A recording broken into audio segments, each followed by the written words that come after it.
So it appears Donald Trump, following another Catholic social teaching, has eliminated the Department of Education.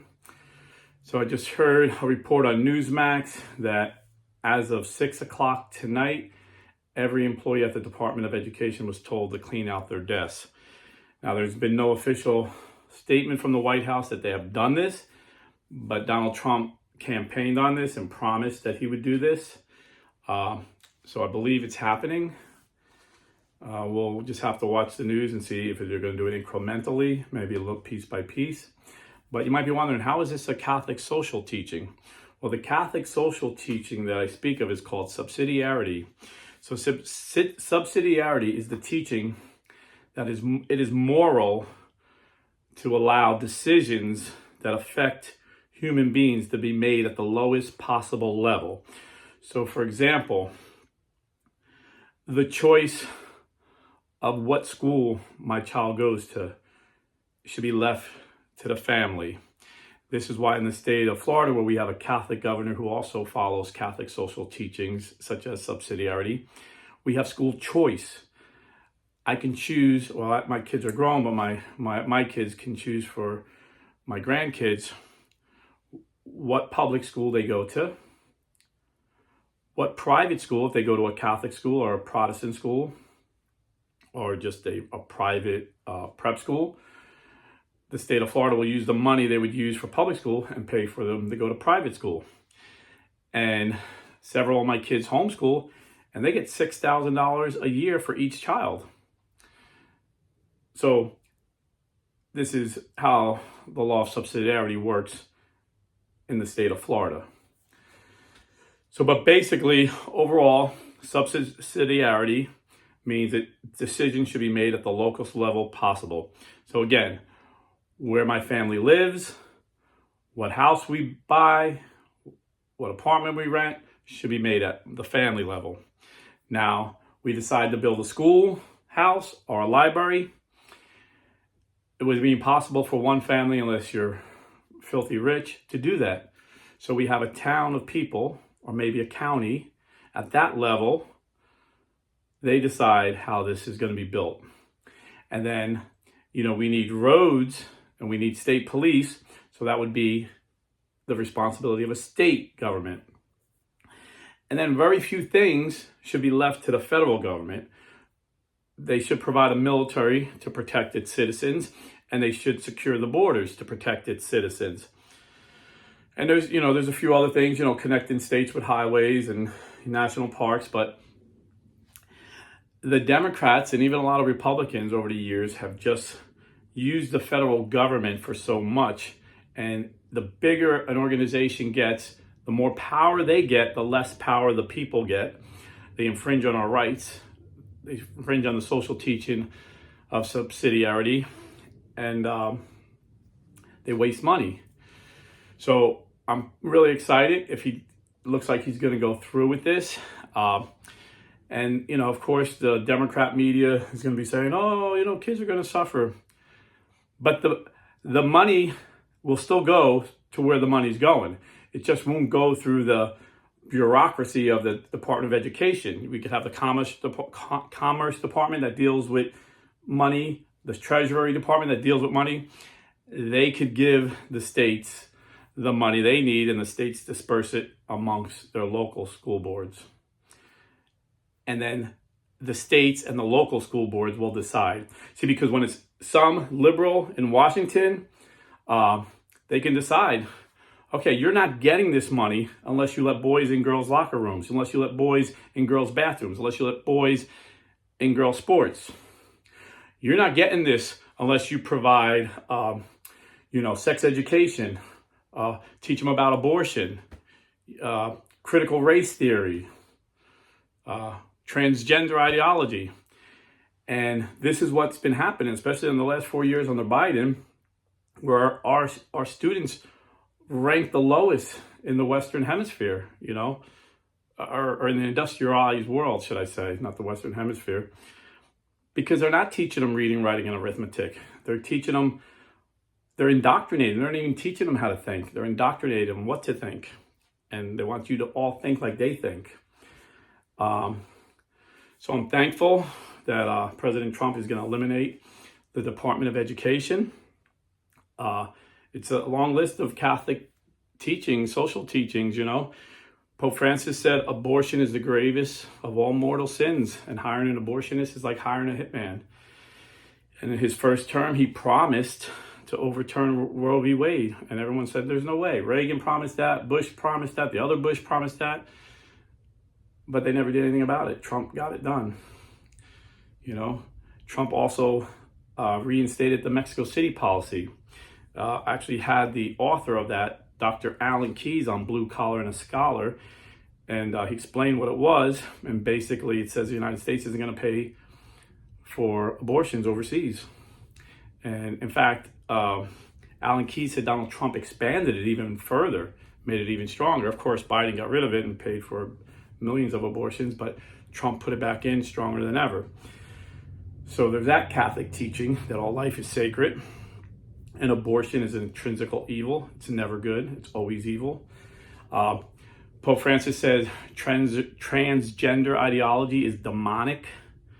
And Trump came out and said there's two genders, official policy of the United States government, male and female.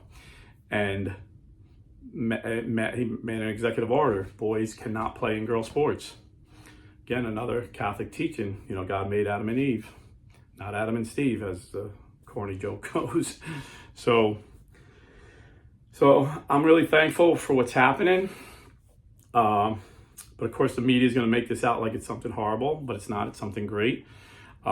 It's what every Republican president promised to do, and they never did. Just like every president promised to overturn Roe v. Wade, and they never did. Just like every president, Democrat and Republican, said they were going to move the United States Embassy, I think it was in Tel Aviv, and they moved it to Jerusalem. And he did it his first term. This is why the Israelis love him. He's got like a 90% approval rate in Israel. But he's not perfect. He's not Catholic. And not that Catholic equals perfection, but I'm saying he's not Catholic. He's just has common sense, and he's fulfilling promises he's made to Christians. But we still need to pray for him. He still does not understand the evil of IVF, in vitro fertilization, like most Protestants that I know don't realize how evil this is. So we need to pray for him, that he understands how evil this is. And we need to educate people. And the way we do that is by supporting pro-life ministries and pro-life companies. And the only pro-life real estate company out there today is realestateforlife.org. Owned and operated by pro-life Christians, and they only employ pro-life Christians. So go to realestateforlife.org if you're buying or selling real estate. And you might think, oh, the economy's so bad, the stock market's going down. But trust me, this is what happened in his first term, and we had the best economy in 50 years. There's going to be a little pain. It's going to be very short-lived. But between the drilling, we're going to become energy dominant again, like we were. And, you know, how they're cutting the waste, fraud, and abuse. And they're going to grow this economy. They're going to grow this economy, and interest rates are going to come down. So now's the best time to buy a house. Instead of wasting money on rent, pay a mortgage.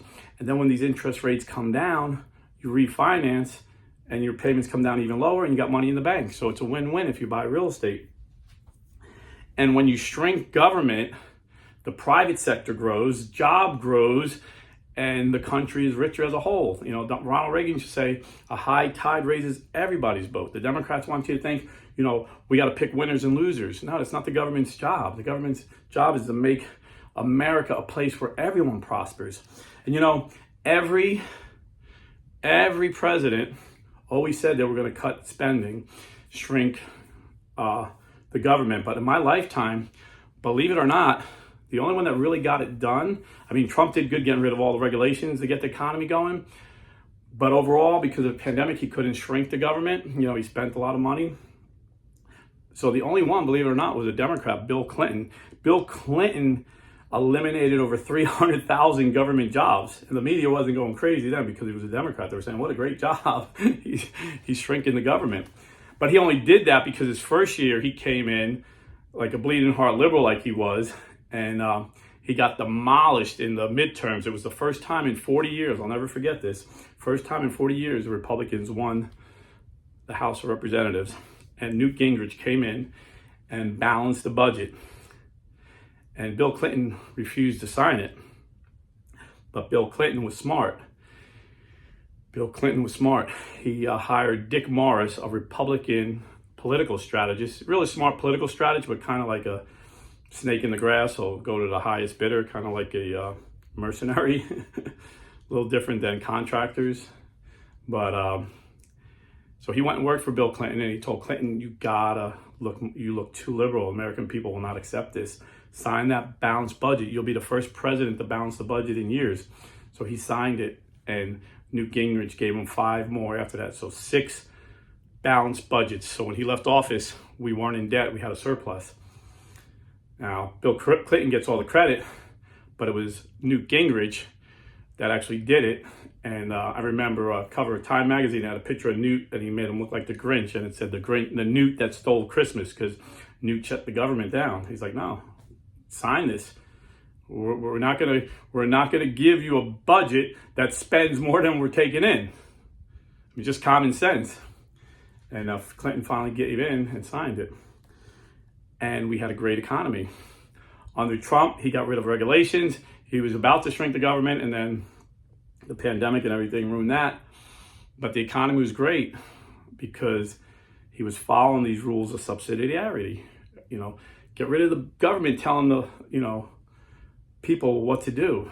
Let's make our decisions at a local level. It's just morally right. I mean, Democrats, they like the way communism is run, where the people at the top that don't even have no clue how the people in Washington, D.C., these millionaires telling these farmers in Nebraska how they should live.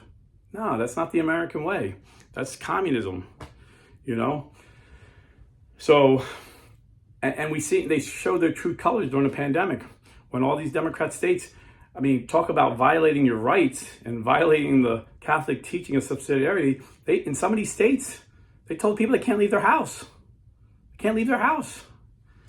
In Florida, we just went on like business. I never missed a day of work. I was a milkman at the time. I was going to work every day. I was getting a lot of overtime too. I was working like 70 hours a week.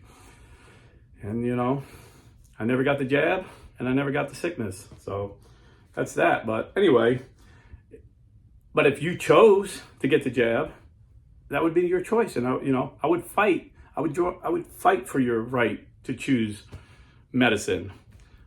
But please fight for my right to refuse medicine. This is the American way. So anyway, I think this is great that he's getting rid of the Department of Education. And don't worry, the media is going to make it sound like the kids are going to suffer. The kids are going to prosper. America is going to prosper. So buy a house, go to realestateforlife.org, tell them Blue Collar Catholic sent you, and stay Catholic.